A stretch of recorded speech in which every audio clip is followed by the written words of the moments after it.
L'homme est malade parce qu'il est mal construit. Il faut se décider à le mettre à nu pour lui gâter cet animal pur qui ne se mange pas. Dieu, et avec Dieu, ses organes, oui, ses organes, tous ses organes, car, suivez-moi si vous le voulez, il n'y a rien de plus inutile que l'or. Fala galera, tudo bom com vocês? E aí, por aqui tá tudo tranquilo. Você tá ouvindo Pra Acabar com o Juízo, episódio 124. Eternamente na página 233 do Antiédipo, né? Já estamos nela já faz 5 anos já. Queria cumprimentar você direto no seu ouvido, que esse cumprimento no seu ouvido possa chegar direto na sua alma, a você mesmo. Muito obrigado por estar aqui, muito obrigado por estar escutando sem demagogia essa voz alucinatória, delirante, que vem de algum lugar em direção a você. Onde será que está? Está em todos os lugares, está nas nuvens, mas ela chega diretamente para você, porque há um carinho especial que eu espero que você emane por você que me escuta. Nem a mim, né? Escuta essa voz. E falando nisso, um abraço especial para o Danilo, que teve a gentileza de falar comigo lá no Twitter. Forte abraço. Deu uma leve comentada / elogiada, se assim posso dizer, no episódio anterior. Agradeço, porque é muito alucinatório gravar isso aqui. Então eu tenho a impressão de que não estou falando nada com nada. Que eu liguei o gerador de Lero Lero mais potente para ler um dos textos mais geradores de Lero Lero potentes que tem. Então, obrigado. E forte abraço. Então vamos continuar aqui esse negócio, né? Botar o despertador e para 20 minutos e aí a gente vai ver o que a gente um dia vai sair dessa página, né? Caralho. Agora são 11h38, sempre falo do meu almoço, né? Eu tenho que fazer um almoço daqui a pouco. A gente vai até 11h58, isso mesmo? Isso aí, pronto. Deu chablau, deu 20 minutos certinho. Sem mais delongas. Ah não, vai ter uma delonga sim. A propaganda hoje é da Ubu Editora. Obrigado, Ubu, você é rainha demais. A Ubu, que tem capas meio espalhafatosas, assim, parece tudo umas capas meio coloridas. Mandou, acho que eu já tinha falado, né, que mandaram a reedição da Melanie Klein. A meu ver, tá? A meu ver tá horrível aquela capa, mas comprei na pré-venda os 2 volumes, né, o Inveja e Gratidão e o Amor, Culpa, Reparação e Outros Textos, né. E ontem também anunciaram que vai sair o Delinquência e Deprivação do Winnicott. Então, muito obrigado, todo mundo, muito obrigado mesmo, você é incrível. Você vai fortalecer minha pesquisa no que tange não precisar ficar vendo uns PDF toscos que tem na internet. Muito obrigado. Nossa, me deu um bu, cara. Tô ali com A Origem das Espécies, né? Do Darwin, Charles Darwin, aquele calhamaço ali, assim, só olhando pra minha cara, eu olhando pra cara dele, acho que faz uns 4 anos que é da Ubu, né? Tá lá, é um ótimo enfeite, é um livro que enfeita muito bem. Um monte de livro é isso, né? Se você não lê, pelo menos ele enfeita legal. Então tá. Página 233 para sempre, então 3.4.7, em que sentido Édipo é universal, os 5 sentidos de limite, incluindo o de Édipo. Então a gente viu o primeiro limite, eu não vou explicar de novo, porque eu não expliquei nunca, na verdade, mas eu divaguei sobre ele, não vou divagar sobre ele, mas eu vou passar aqui para lembrar. Com licença, porque são 5, velho, são 5, mano. Pô, os caras pegaram muito pesado aqui, velho. Então vamos lá. Relendo do começo da página, mas do começo do parágrafo, mas vou passar batido. Édipo é um limite, mas limite tem muitas exceções, pois pode estar no começo, como acontecimento inaugural, tendo o papel de uma matriz, ou no meio, como função estrutural, que assegura a mediação das personagens e o fundamento das suas relações, ou ainda no fim, como determinação escatológica. Não vou comentar nada, eu ia falar essa coisa de personagem, mas não vou comentar nada, eu juro. Só vou comentar que eu não vou comentar mesmo. Ora, já vimos que é apenas nessa última acepção que Édipo é um limite. E também a produção desejante. Mas acontece que essa acepção ela mesma tem muitos diversos sentidos, pelo menos 5, né, como vocês estão anunciando. Em primeiro lugar, a produção desejante está no limite da produção social. Os fluxos descodificados no limite dos códigos e das territorialidades, o corpo sem órgãos no limite dos sócios. Os fluxos descodificados no limite do código e da territorialidade, o corpo sem órgãos no limite dos sócios. Então, tem esse jogo, né? Tô lendo de novo, né? Lá tem os códigos e territorialidades do outro corpo sem órgãos. Não fica claro qual é a ligação, né, dos códigos e dos territórios com o corpo sem órgãos em si, né? Eles colocam esse limite dos sócios, né? Mas os fluxos descodificados do desejo que emanam, né, das máquinas desejantes, são produzidos das máquinas desejantes do ser humano, são produzidos. Essas máquinas desejantes estão acopladas no corpo sem órgãos, né? Fica de olho, fica de olho.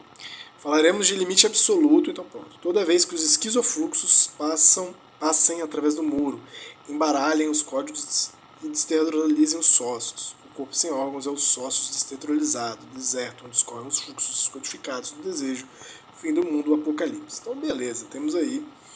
E se você for ver nas sociedades entendidas como territoriais, né, essas de marca territorial é bem interessante, né? Como eles têm, se você lê o Pierre Clastres, o famoso antropólogo francês que morreu precocemente, Pierre Clastres, ele vai trazer muitas ideias de fins de mundo, né? E de orientações de deslocamento de populações indígenas em direção a lugares onde o mundo não está para acabar, onde o mundo vai ser salvo, por aí vai.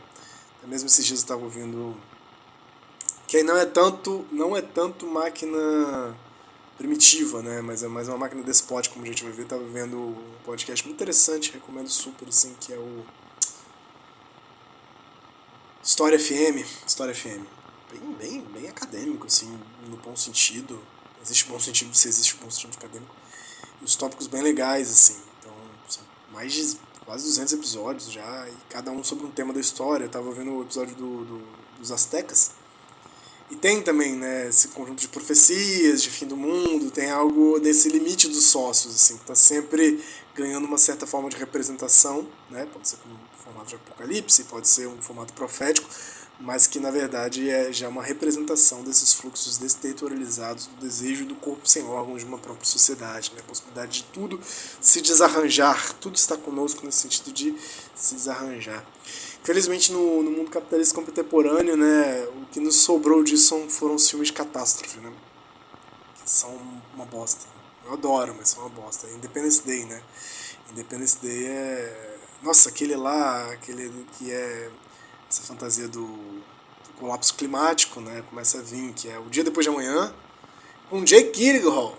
Jake Gyllenhaal, gato demais, lindo, bonito, passando frio na biblioteca lá, acho que em Nova York. Horrível, filme ruim. Tem aquele filme lá do fim do mundo, fim dos tempos, qual que é? Que aí com outro cara que é um pouco menos lembrável na minha memória, mas que o mundo tá acabando e tal. Tem até o Wood Harris lá no alto da montanha. É isso, né? São as representações desse apocalipse que vai chegando de algumas maneiras, né? A gente tem essas ficções científicas, não só essas de catástrofe, mas ficções científicas mais distópicas, nesse sentido de imaginar esse desarranjo, né? Ou um rearranjo, muitas vezes, mas também a dimensão do desarranjo. Acho que pode pensar em Mad Max, né? Mad Max é o primeirão, né? Qual que é o nome do diretor do Mad Max? Caraca, eu não tô evitando de ler essa parte, né? Também vamos morar pra sempre nessa página, mas eu também não tô adiantando muita coisa. O Mad Max tem que ser australiano, né? Do George Miller, né? Que dirigiu o mais recente Mad Max também, mas é essa desertificação completa, né? Causada na iminência constante aí da desterritorialização total dos fluxos, né? No capitalismo. Bora lá. Então foi o primeiro lugar, essa coisa do limite absoluto. Em segundo lugar, chegamos. Entretanto, o limite relativo é tão só a formação social capitalista, porque ela maquina e faz correr fluxos efetivamente descodificados, mas substituindo os códigos por uma axiomática contábil ainda mais opressiva. Aqui está dando spoiler, galera, então não vou me ater a nem tentar entender isso aqui que eu não lembro. Mas, ó, em segundo lugar, entretanto, não é um limite absoluto, mas um limite relativo, que se dá tão somente a formação social capitalista, a máquina civilizada, o acoplamento de máquina social com máquina desejante de modalidade civilizada para eles, né? Porque ela maquina e faz correr fluxos efetivamente descodificados. Então o capitalismo sempre vai deixar escorrer fluxos que ainda não tem código, que ainda não tem lugar, sempre vai ter abertura para novidade, para inovação, para doideira, para turbulência, para desagregação, mas não por muito tempo. Não por muito tempo, porque isso vai virar, ou vai ser abafado, ou vai virar um belo produto. Então vai virar o filme da Barbie.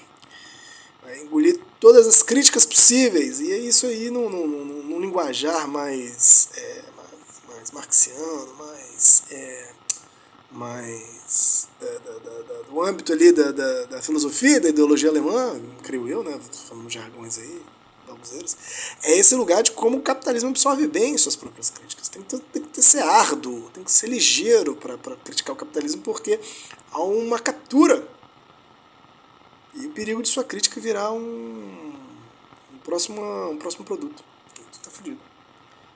Então, ele faz escorrer efetivamente os fluxos descodificados, mas substitui os códigos, não tem mais código no capitalismo, tudo pode no capitalismo, por uma axiomática contábil ainda mais opressiva, que é um jeito que o Deleuze e Guattari vão achar para dizer que ou se reprime ou vira produto, e que no mais, basicamente não sei, né? Uma das basicalidades possíveis de entender é que tudo, eu, você, esse programa, o computador, sua mãe, seu cachorro, seu papagaio, seu periquito, pode ser substituído por um valor abstrato dado pelo capital, pelo mercado. Então tudo vai ganhar esse valor de dinheirinho. Tudo é dinheiro. É isso. Basicamente a crítica do anti-ético é isso, né? O capitalismo endoidou porque tudo virou dinheiro.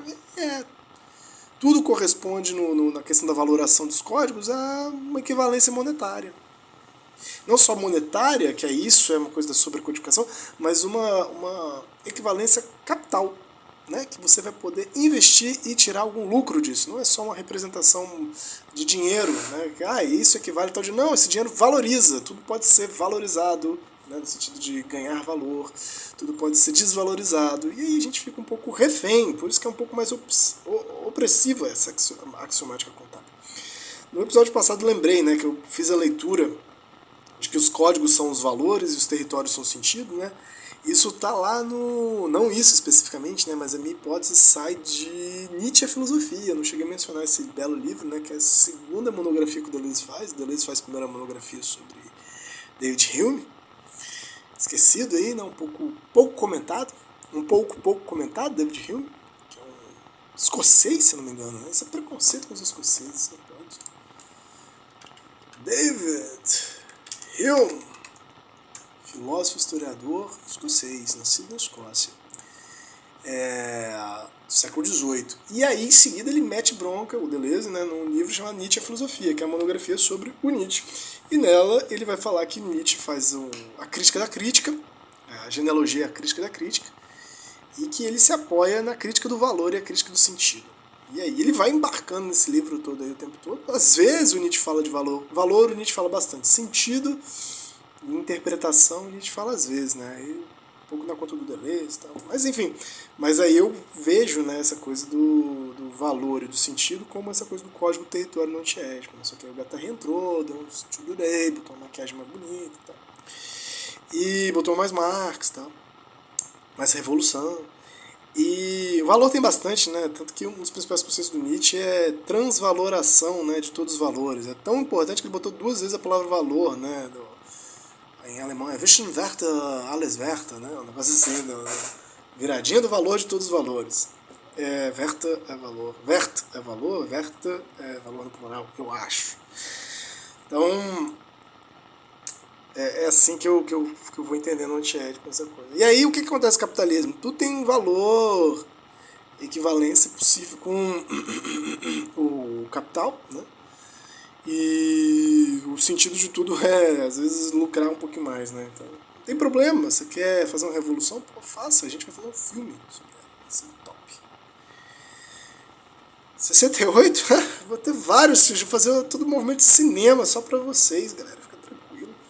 De modo que o capitalismo, então, segundo o limite, é um limite relativo, né? Libera, mas não libera tanto assim, né? Os códigos, os fluxos descodificados.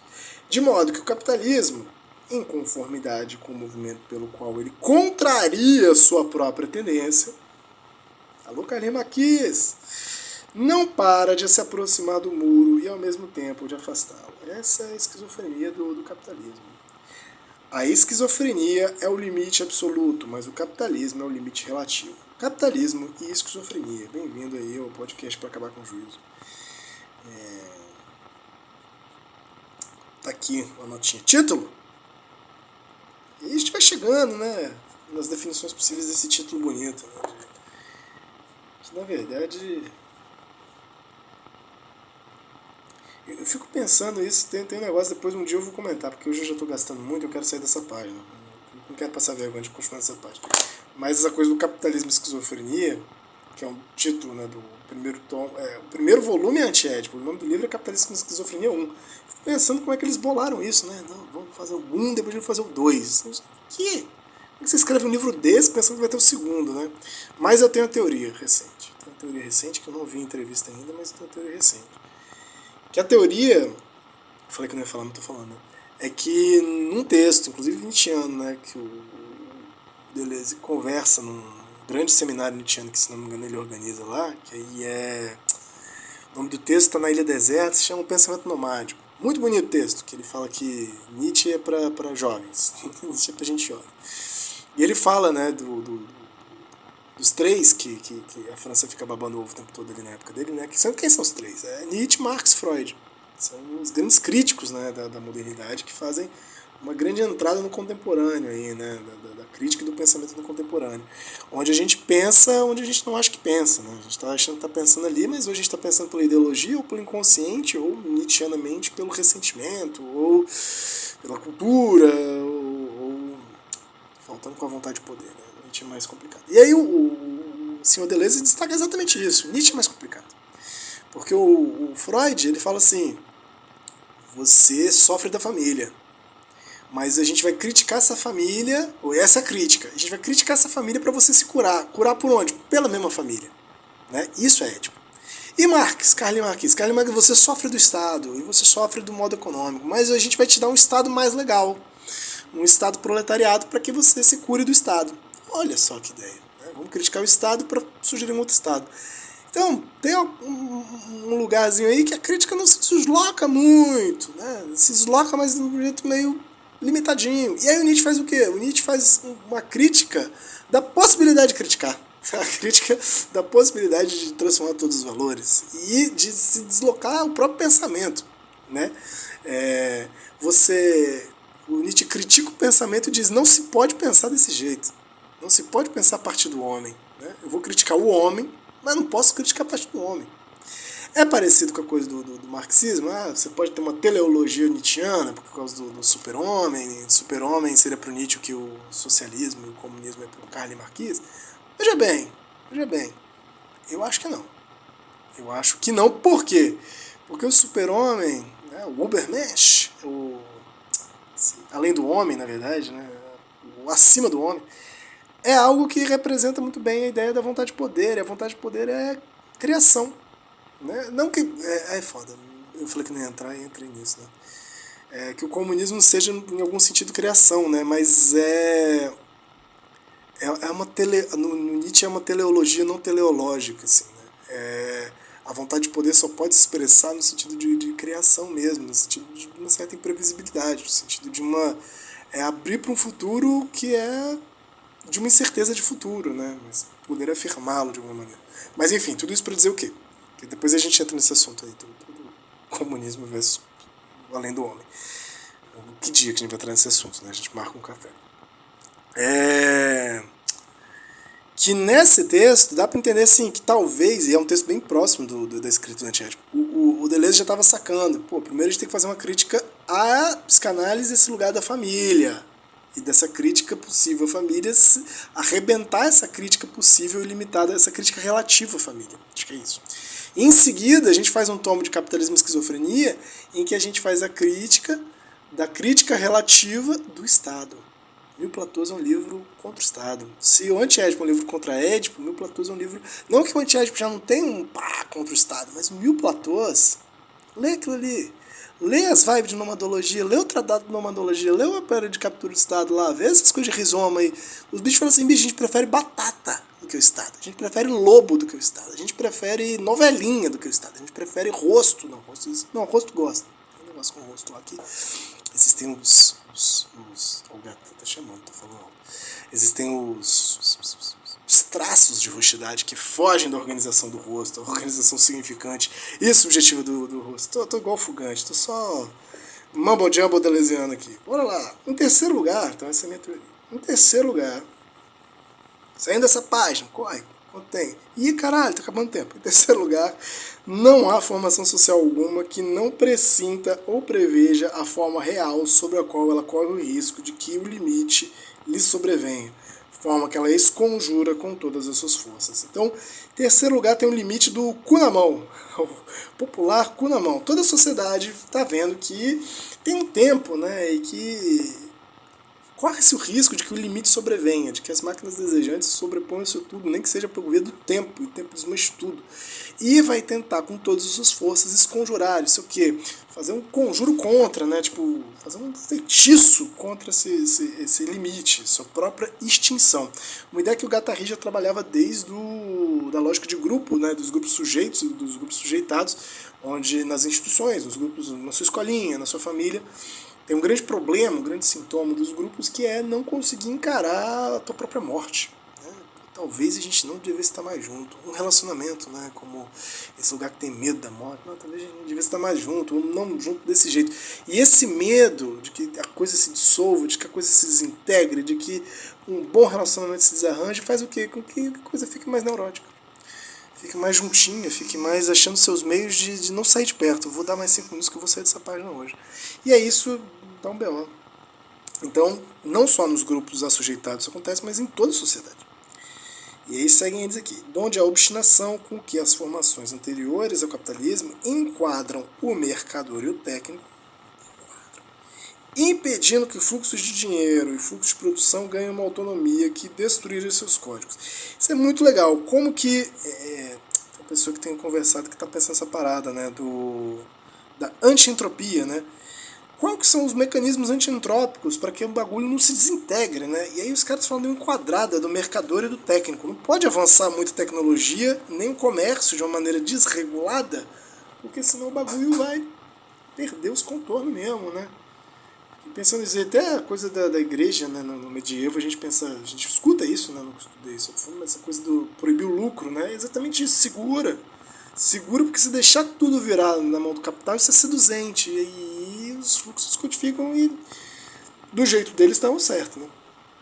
Este o limite real, legal, então a gente tem um terceiro limite, o limite real.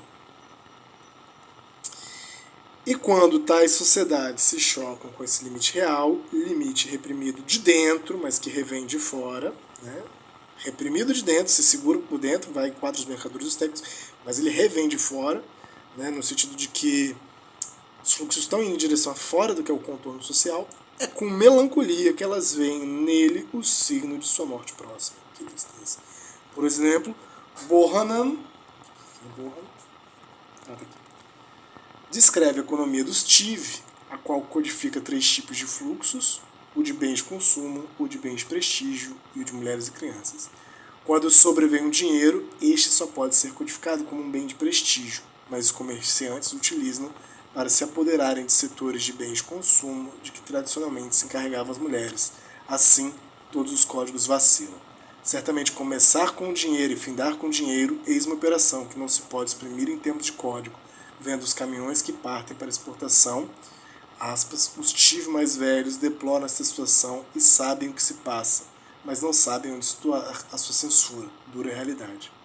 Que foda! Não, isso aqui é um exemplo que a gente vai voltar. Então a Laura e Paul Bohannan The Thief of Central Nigeria, de Londres International African Institute, 53. Então é um estudo antropológico, né, sobre a população nigeriana que vê essa entrada da grana, né, na parada. A gente volta exatamente daqui, mas a gente passou da página 233, esteja dito, porque esse é exatamente o exemplo que eu estava tentando dar com relação a quando o dinheiro entra na jogada, mas mais que o dinheiro vira capital e os caminhões começam a levar e não se sabe o que se censurar, é esse o impasse do limite real de uma sociedade. Então, forte abraço, um beijo no seu coração, já é 12:01, vou fazer meu almoço. Até a próxima.